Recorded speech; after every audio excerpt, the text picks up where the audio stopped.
Fala galera, seja bem-vindo a mais uma aula. Bom, hoje a gente vai falar aqui então de Bear Market e Bull Market. Primeira coisa que a gente tem que fazer, né, pessoal, é entender o que são esses conceitos. A primeira coisa que a gente tem que entender é que Bull, né, vem do touro e Bear, urso em inglês, tá? Ou seja, seria o mercado do touro e o mercado do urso. O que isso significa, né, pessoal? Vocês vão ouvir bastante esses termos ursos, touros, né? Basicamente, o touro representa um ciclo de alta, né? Quando está jogando o preço para cima. Por quê?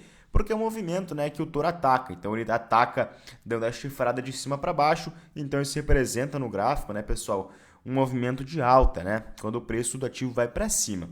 Já o bear market é o ataque do urso, né? Ele ataca de cima para baixo. Então, representa um padrão gráfico, né, pessoal, de queda, ou seja, um mercado de baixa, tá? Então, esse é um termo bem comum lá da Bolsa de Valores, até o fato, né, pessoal, Wall Street, o centro do mundo nas negociações da Bolsa de Valores, o que representa é o touro, né? Então, se você já foi lá, você já viu. Então, é basicamente esse conceito, né?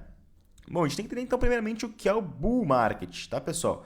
O mercado de touro é um período onde os movimentos de alta são dominantes, tá? Em geral, a tendência impacta toda uma classe de ativos. Exemplos: ações de empresas, fundos imobiliários, criptomoedas, taxas de juros, petróleos, derivados e outros, tá? Apesar de não haver uma regra clara para definir o bull market, algumas considerações a gente pode fazer, né?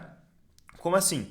Pode perdurar apenas por algumas semanas, mas eventualmente se estende por uma década. Ou seja, quando a gente fala de bull market, a gente não tem basicamente um período que a gente tem que estabelecer. Para ser considerado um bull market, tem que ter 3 meses, por exemplo. Não, tá? Não existe um prazo determinado. Pode durar algumas semanas ou pode durar anos, pode durar décadas, por exemplo, tá? Dependendo do ativo, quedas acumuladas de 40% podem ocorrer em um bull market. O que isso significa? Por mais que a gente esteja no bull market, tem alguns ativos que podem cair bastante sim, tá, pessoal? Então, não quer dizer porque um ativo caiu bastante que a gente saiu de um bull market, tá? Em geral, notícias negativas possuem pouco ou nenhum impacto na cotação durante as sequências de alta, ou seja, notícias globais, enfim, não alteram tanto as cotações nessas sequências de alta muito forte. É usualmente acompanhada pela melhora nas expectativas, independente da situação atual, ou seja, a euforia de mercado, o medo de ficar de fora, né? E aqui tem alguns mecanismos que a gente pode identificar um ciclo de alta, né? Um bull market.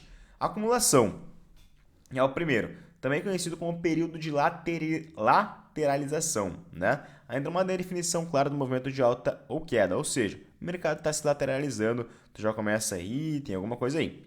Início de tendência. As altas passam a formar picos cada vez maiores, enquanto os períodos de queda não conseguem romper as mínimas recentes, conhecidas como suporte, né, pessoal? Terceira fase, sacode, primeiro grande teste do bull market, onde muitos falsamente acreditam que ocorreu uma reversão de tendência. Ganho de momento, a alta começa a chamar a atenção da mídia e demais investidores, há sinais de novo fluxo de compra, né? Bear trap, a armadilha dos ursos, pois em natural existem correções após fortes altas, né, pessoal? Vendendo os ativos e tudo mais. Os alarmistas aproveitam para instalar um sentimento de pânico e fim do ciclo de alta. Renovação do otimismo, após formar uma nova máxima do ciclo de alta, compradores ganham confiança e o sentimento de ganância prevalece. FOMO, efeito manada, o medo de ficar de fora passa a invalidar qualquer lógica de avaliação.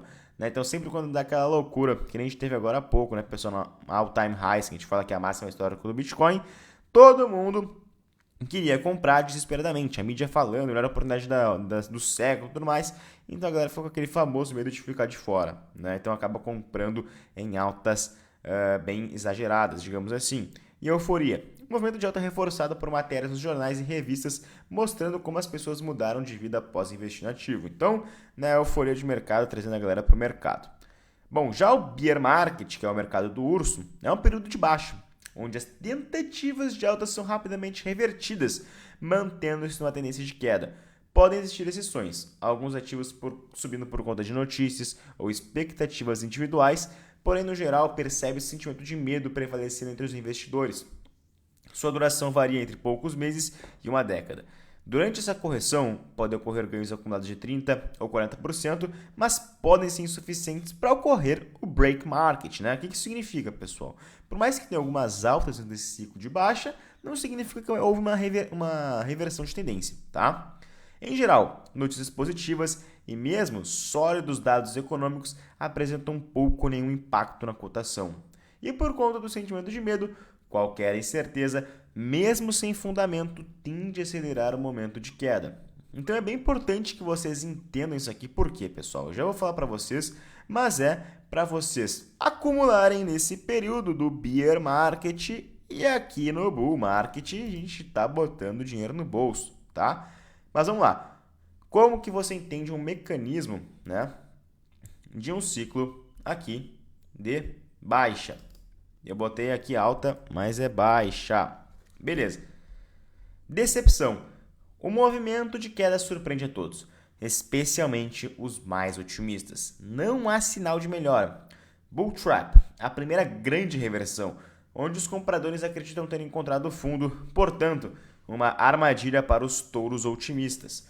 A máxima fraca, apesar do grande rally, que pode chegar em 30% ou 40% dependendo do grande ativo, não há força para formar uma nova máxima. Quebra do espírito. Fica claro que a máxima fraca ficou distante de reverter a tendência. Medo e FUD. Até jornais e TVs fazem matérias mostrando como foi ruim ou perigoso investir, pintando um cenário dramático, né, pessoal? Desespero e capitalização. Quando o último otimista joga a toalha e todos desistem, acreditando que não há esperança para uma retomada no curto ou médio prazo. Então tem aquele cara que é um super otimista do mercado e fala, agora realmente ferrou, tá? Então, isso indicam aí tendências de baixa. Existe bull market e bear market no Bitcoin? Sim, tá, pessoal? Então, qualquer ativo que negocie com razoável volatilidade, ou seja, oscilação de preço, vai apresentar períodos de alta, lateralização ou queda. A área de estudo que concentra na análise de indicadores gráficos é conhecida como análise técnica, tá? Então, aqui tem um gráfico. Então, repare como no período entre 2020 e 2021 apresenta movimentações típicas de um bull market, né? Além da valorização superior a 500%, somente em meados de maio tivemos uma queda que invalidou a tendência, pontilhada aqui no gráfico vermelho, né? Só existe bull market e bear market? Não, a gente tem um período de lateralização, né? Eles são mais frequentes do que se imagina. Mais importante do que medir quantas semanas ou meses, né, é analisar os indicadores além do sentimento de mercado. Portanto, são várias as questões que devem ser analisadas, tá, pessoal? Para definir se estamos no bull ou bear market. As notícias estão positivas? Estão acelerando as altas ou foram ignoradas? Os últimos dados notícias negativas, impactaram as cotações dos períodos ativos? As últimas 3 ou 4 semanas foram de alta ou de queda expressiva? A alta recente já superou o ponto onde ficou caracterizado um bear market? Olhando para um período mais longo, é possível encontrar um movimento inverso? Então, são algumas coisas que você consegue identificar e eu sempre falo que é importante você saber por 2 fatores, né? Primeiro, para você sempre conseguir identificar o momento que a gente está. Então, para você saber se é um momento que você acumula, para você saber se é um momento que você tem que vender os seus ativos, né, pessoal? Porque se você está no lucro, está num bull market, né, pessoal? Para você não ficar comprando exageradamente nesse cenário de bull market. Se você está numa lateralização, que tem outro período bem bom para compra, né? A única questão é o seguinte, você não pode se preocupar, principalmente se for um investidor novo em criptomoedas, né? Porque às vezes esses períodos, ultimamente a gente está vendo, bull market e bear market estão sendo curtos, né? Que nem fala ali que duram semanas ou meses.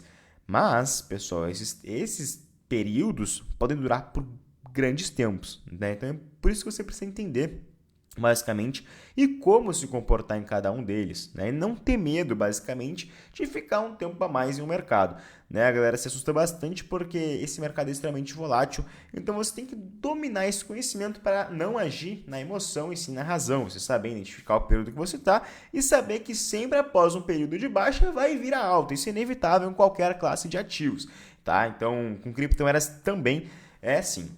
Então, saber escolher os ativos e aproveitar essas tendências para ganhar dinheiro e não se apavorar, tá, pessoal? Porque qual que é o problema? A galera compra no momento de bull market, porque notícias em alta, jornais, tudo jogando a favor, né? Então, a mídia manipula também a gente, né? Então, tu vai comprando aquele medo de ficar de fora, tu age que nem aquele, o medo de ficar de fora passa a invalidar qualquer lógica de razão. É isso que acontece. E aqui, galera, no mecanismo de baixa é a mesma coisa. A mídia vai falar que vai cair cada vez mais, enfim. Né? Tu vai lá e vende. Né? Então, tu dá dinheiro, tu faz o oposto, né, pessoal? E a grande massa faz isso. Compra no bull market e vende no bear market. Alta compra, baixa vende.